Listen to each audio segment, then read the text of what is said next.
Hello everyone, welcome to Vcube TV. இன்றைக்கி நம்ம cooking டைமில் பார்க்க போகிற ரெசிபி கேரளா ஸ்டைலில் செய்கிற மீன் குழம்பு. இந்த ரெசிபி பார்த்திங்கன்னா நம்ம நார்மலாக பண்ணுற மீன் குழம்பை விட என்டையராக டிஃப்ரெண்ட்டாக இருக்கும்.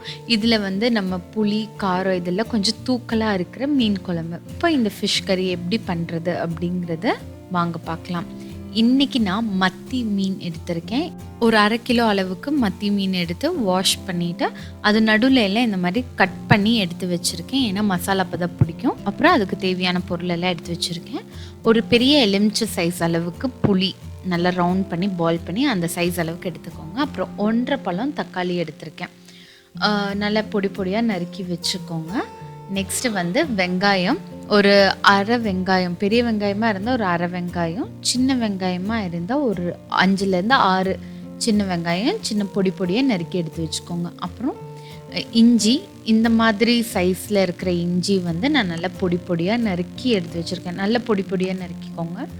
அதுக்கப்புறம் ஒரு கைப்பிடி அளவுக்கு கறிவேப்பிலை எடுத்திருக்கேன். அப்புறம் ஒரு 4 பச்சை மிளகா நல்லா கீரி 2ஆக கீரி இந்த மாதிரி எடுத்து வச்சுக்கோங்க.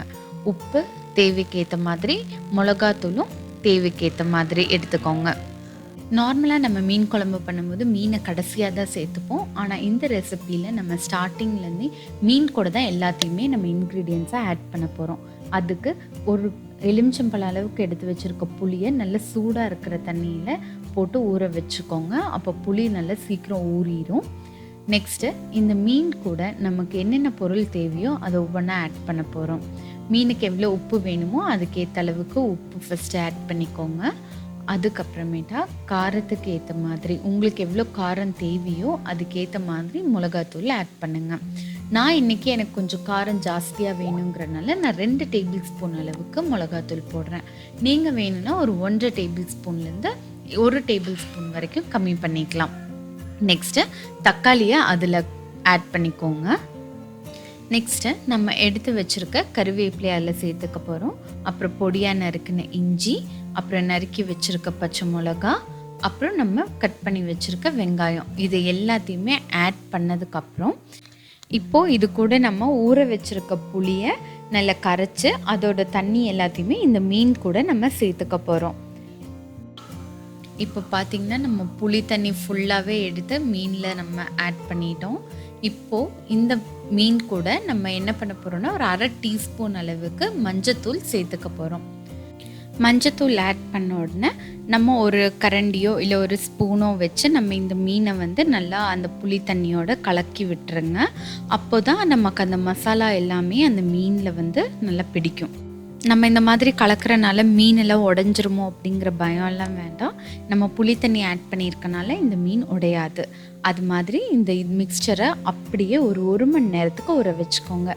மினிமம் ஒரு 1 மணி நேரம். நீங்கள் மேக்ஸிமம் எவ்வளோ மணி நேரம் வேணுனாலும் ஊற வைக்கலாம். ஏன்னா ஊற வைக்க வைக்க இதோட டேஸ்ட் இன்னும் ஜாஸ்தி ஆகும். இது வரைக்கும் பார்த்திங்கன்னா நம்ம மீன் அடுப்பில் வைக்கவே இல்லை. இப்போ தான் நம்ம அடுப்பில் வைக்க போகிறோம். இது ஸ்டவ் ஆன் பண்ணிவிட்டு மீன் குழம்பு கேஸில் வச்சதுக்கப்புறம் அப்படியே விட்டுருங்க. இது நல்லா கொதி வரணும். கொதி வந்ததுக்கப்புறம் ஹை ஃப்ளேமில் ஒரு 10 நிமிஷம் அப்படியே நல்லா கொதிக்கட்டும். ஹை ஃப்ளேமில் நல்லா கொதித்ததுக்கப்புறம் லோ ஃப்ளேமில் ஒரு 5 மினிட்ஸ் வரைக்கும் கொதிக்கட்டும். இந்த குழம்பு திக்காலாம் ஆகாது. ஏன்னா நம்ம மல்லித்தூளோ தேங்காவோ எதுவுமே இதில் ஆட் பண்ணலை. இது ஓரளவுக்கு லிக்விட் கன்சிஸ்டன்சியில் தான் இருக்கும். ஸோ நல்லா கொதிக்கட்டும். இது கொதிக்கும் போதே வீட்டில் நல்ல வாசமாக இருக்கும்.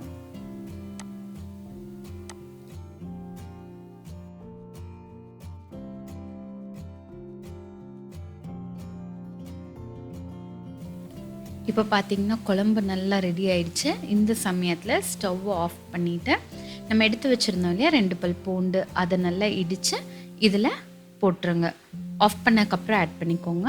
அதே மாதிரி 1 டேபிள் ஸ்பூன் அளவுக்கு தேங்காய் எண்ணெயும் எடுத்து குழம்பு மேலே ஊற்றி விட்டுருங்க.